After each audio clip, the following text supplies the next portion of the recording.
ভিডিওতে ক্লিক জন্য আপনাদেরকে জানাই অসংখ্য অসংখ্য ধন্যবাদ। আপনারা দেখছেন আপনাদের প্রিয় ইউটিউব চ্যানেল এমপ্লয়ার্স সাপোর্টার। তো ফ্রেন্ডস, সবাই কেমন আছেন?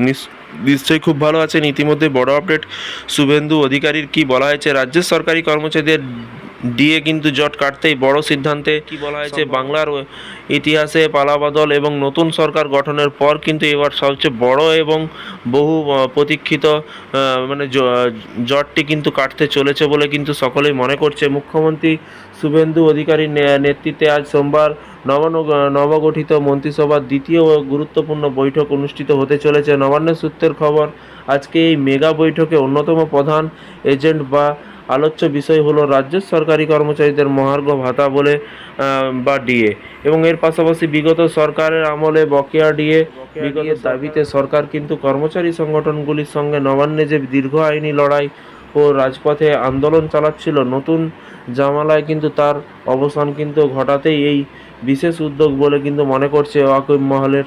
এবং এর পাশাপাশি আর কি বলা হয়েছে, এর পাশাপাশি বলা হয়েছে পূর্ববর্তন সরকারের ডিএ বনাম অনুদান কিন্তু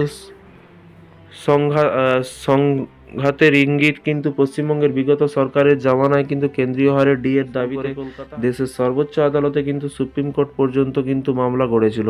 রাজ্যের কোঅর্ডিনেশন কমিটি এবং সংগ্রামী যৌথ মঞ্চে মতে তারা কি বলে, যে সংগঠনগুলি মাসের পর মাস ধরে শহীদ মিনারের পদদেশে কিন্তু অনশন ও আন্দোলন কিন্তু চালাচ্ছিলেন। তৎকালীন এবং শাসক দলের শীর্ষ নেতৃত্ব স্পষ্ট জানিয়ে দিয়েছে রাজ্যের ভাড়ারে কিন্তু পর্যাপ্ত অর্থ না থাকায় কেন্দ্রীয় হারে ডিএ দেওয়া সম্ভব নয়।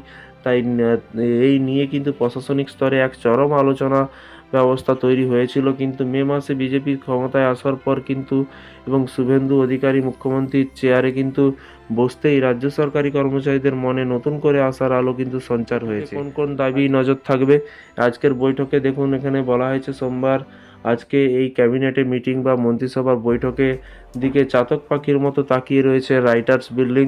নবান্ন থেকে শুরু করে সমস্ত জেলা স্তরে সরকারি কর্মীরা কিন্তু নবান্নের সূত্রে যে ইঙ্গিত মিলেছে তাতে আজকের বৈঠকে কয়েকটি বড় সিদ্ধান্ত নেওয়া হতে পারে। কি সিদ্ধান্ত নেওয়া হতে পারে? বকেয়া ডিএ মেটানোর যে রোডম্যাপ সরকারি কর্মচারীদের ক্ষোভ প্রশমিত করতে কিন্তু বকেয়া ডিএ ধাপে ধাপে কিন্তু মিটিয়ে দেওয়ার জন্য কিন্তু একটি নির্দিষ্ট আর্থিক রূপরেখা বা বাজেটে বরাদ্দ নিয়ে কিন্তু আলোচনা হতে পারে।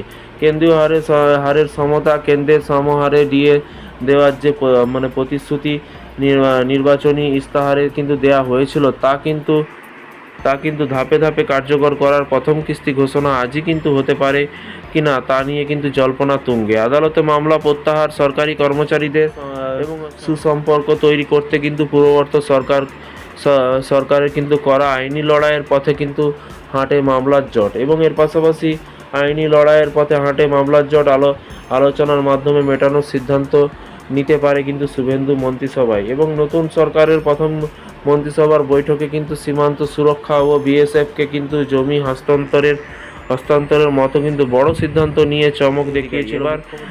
রাজ্যের অন্তরে সবচেয়ে বড় ক্ষোভের জায়গা অর্থাৎ রাজ্য সরকারি কর্মচারীদের ডিএ নিয়ে কিন্তু সোমবারের এই দ্বিতীয় বৈঠকে কোনো কিন্তু ঐতিহাসিক বা সদর্থক ঘোষণা আসে কিনা এখনও সেটাই কিন্তু দেখার। সমস্ত জল্পনা অবসান ঘটতে চলেছে এর মাত্র কয়েক ঘন্টার মধ্যে কিন্তু সমস্ত কিছু আপডেট আপনারা পাবেন। তাই চ্যানেলের সাথে থাকুন, যখনই নতুন আপডেট আসবে অবশ্যই আপনাদেরকে জানানো হবে। আপনাদের মতামত